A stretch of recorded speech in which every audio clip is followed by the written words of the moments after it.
Hello mga kapwa ko OFW. Ngayon ay gagawa ako ng sambusa for Ramadan. Continuation ng Ramadan. Ayan. Gagawa ko ng triangle wrapper. Ito na siya. Oh, ito po. Yung wrapper. Kinat namin siya dito sa may dulo para po magsakto siyang shape triangle. Hindi ako ganun ka-expert dito, pero show ko lang yung natutunan ko dito. Actually, marunong na ako nito pa eh. Kaso nga nakalimutan ko na, matanda na kasi ako eh.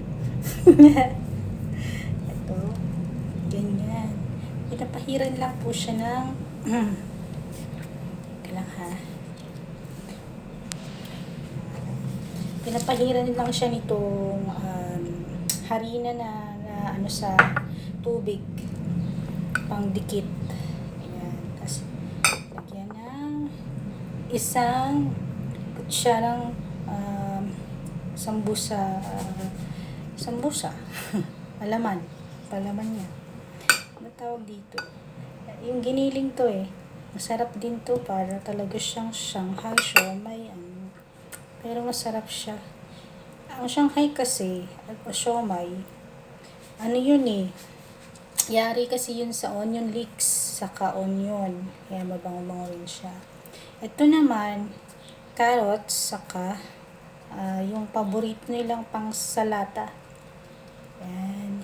Yung pang salata. Yung bagduni sa coriander, yung mga kusbara na yan eh. Siyempre, dadagdagan ko ng kunti. Ganyan. Salamat nga po pala sa sinabi ng amo kong balasang, Ilocano. Sabi niya, madali daw akong matuto. Eh, syempre, pagagalitan naman ako kung ubo-ubo ako dito. Pag ubo ako dito, wala na. Kahit pilay-pilay na ako dito.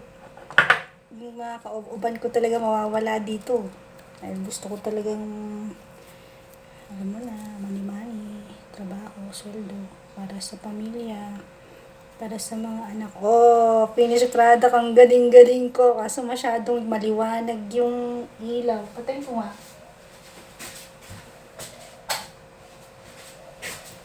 Ayan, ang finished product ko. Ang galing ko, di ba? Oh, ay, hindi ko na ituro kung paano yung roll. Ito siya ulit. Oh, ito. Yan, may cut siya sa dulo para mag-shape triangle siya. Tapos ganito. Wala lang. Alam ko yung mga ibang OFW, marunong nito kasi, syempre, mga eksperto na sila. Ang dami pa lang iba-ibang, iba-ibang alam na recipe. Galing nga eh. Gusto ko nga kayo matuto ng ganun.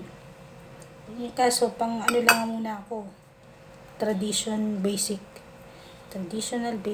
Yan, mga paborito ng mga mama at baba dito, saka mga sir at ma'am. Salamat po sa regalo ninyong tsinelas. Ayan, tiniklop ko siya dito sa dulo. Diba, pa-square yung pa-triangle yung gupit niya. Igagano ko siya, itatakip ko siyang pa-triangle din. Ayan. Tapos, para siyang imbudo. Tapos, ayan, siyang ganyan. Ayan. Ulit. Ayan. Ganyan. Ayan.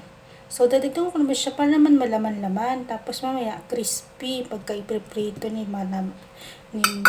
ako, syempre. Natuto naman na ako kahit paano. Mga ibang luto dito, hindi ko pa siya masyadong alam. Alam ko yun. Tapos, yan. Maganda to pang business. Pag-retire na ako. Ayan, o. Diba? O, pa-triangle. O, diba? O, pa-triangle. O. Tapos, ganun. Ayun. Kita ba? Tinatakpan ko kasi sa camera. Ayan. Post na to. OFW life. Ayan. Shoutout nga pala sa family ko dyan. Wala pang sahod, ma'am, sir. Mukhang mga anak kong mga salbahe. Joke. Mag-aaral mabuti, graduating ng high school. Huwag mo na kayo mag-asawa mga anak ko. Mag-aaral lang kayo.